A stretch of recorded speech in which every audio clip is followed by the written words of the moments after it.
Our top story tonight, the Cirigliano family, who went missing for a week, were found safe. The Fremont Police Department made contact with Anthony, Suzette, Brandon, and Noah around 11 a.m. today. That was in Stevens Point, Wisconsin. The Ciriglianos have not been heard from since Sunday, October 16th. That's after the 911 call Anthony made to police asking for immediate police protection. Police believe they left their home sometime Monday afternoon, leaving their family pets and grandmother behind. And that's where we find 13 Your Side's Trevier Gonzalez. Trevier, you've been talking to neighbors all afternoon. Is there any sense of relief in this neighborhood tonight? Yeah, Elena, the answer has to be a resounding yes, whether they knew the Cirigliano family or not. The community here practically all watching with bated breath, trying to see how this would develop and turn out. And this news is something that gives everybody a much-needed sigh of relief.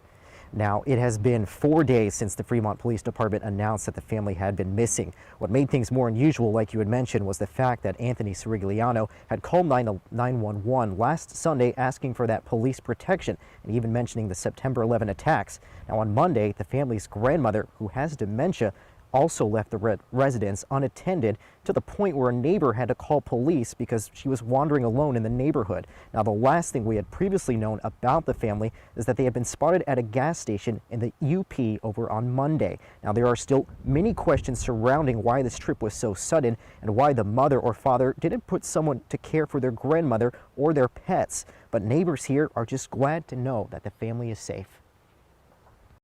It is kind of interesting to find out. I don't know if we need to know all of the answers. It's better to know that they're safe and that they're moving forward with their lives.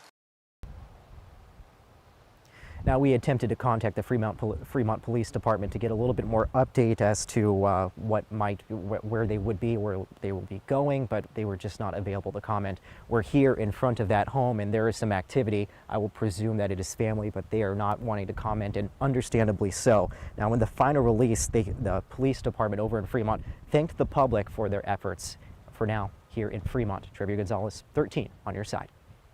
Trevier, thank you. Fremont police added the family still believes they are in danger. However, police say they do not meet the criteria for protective custody.